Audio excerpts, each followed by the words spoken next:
আসসালামু আলাইকুম রহমতুল্লাহ বরকাতুহ। সম্মানিত প্রিয় মুসলিম ভাই ও বোনেরা, আজকে আপনাদের মাঝে আলোচনা করব 5 ওয়াক্ত নামাজের সময়সূচি, তাহাজ্জুদ, সেহরির শেষ সময়, ইশরাক, চাস্তে নামাজের সময়সূচি, ইফতারের শেষ সময়, নামাজের নিষিদ্ধ অক্তসমূহ, সূর্যোদয় সূর্যাস্তের সময়সূচি প্রত্যেকটা জেলা বিভাগগুলোর।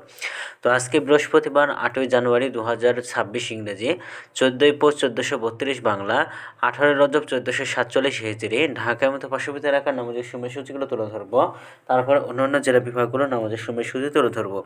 তো যেখান থেকে ভিডিওটা দেখছেন অবশ্যই নিজ জেলাগুলোকে অবশ্যই কমেন্টের মাধ্যমে জানাবেন।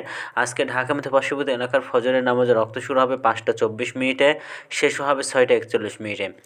জোহরের নামাজের রক্ত শুরু হবে 12টা 9 মিনিটে, শেষ হবে 3টা 49 মিনিটে। আসরের নামাজের রক্ত শুরু হবে 3টা 50 মিনিটে, শেষ হবে 5টা 10 মিনিটে। মাগরিবের নামাজে রক্ত শুরু হবে 5টা 31 মিনিটে, মাগরিবের নামাজে রক্ত শেষ হবে 6টা 48 মিনিটে।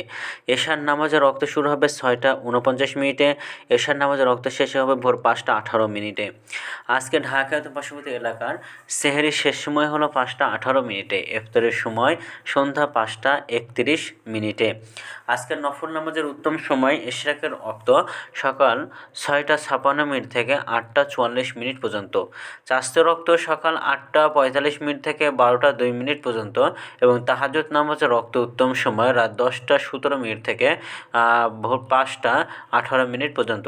নামাজের নিষিদ্ধ ওয়াক্ত হলো 3টার সময়, সকালে 6টা 42 থেকে 6টা 55 মিনিট পর্যন্ত, দুপুরে 12টা 3 থেকে 12টা 8 মিনিট পর্যন্ত, এবং সন্ধ্যায় 5টা 11 মিনিট থেকে 5টা 27 মিনিট পর্যন্ত।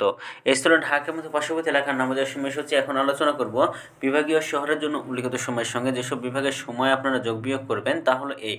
অর্থাৎ আপনারা বিয়োগ করবেন চট্টগ্রামে 5 মিনিট এবং সিলেটে 6 মিনিট কম করবেন। ঢাকার মতো পার্শ্ববর্তী এলাকায় যে নামাজের সময়সূচিটা রয়েছে সেখানে চট্টগ্রামে 5 মিনিট এবং সিলেটে 6 মিনিট কম করবেন। যোগ করবেন খুলনাতে 3 মিনিট, রাজশাহীতে 7 মিনিট, রংপুরে 8 মিনিট, বরিশালে 1 মিনিট বেশি করবেন। ঢাকার মতো পার্শ্ববর্তী এলাকার নামাজের সময়সূচি থেকে কয়েকটা বিভাগে একটু বেশি করবেন। তো আজকের ভিডিওটি বন্ধ ছিল, আর এই সূত্রগণ নিয়েছি ইসলামিক ফাউন্ডেশন থেকে। ভিডিওটি ভালো লাগলে অবশ্যই চ্যানেলটি সাবস্ক্রাইব করে পাশে থাকবেন। ধন্যবাদ সকলকে। আসসালামু আলাইকুম রহমতুল্লাহি ওয়া বারাকাতুহু।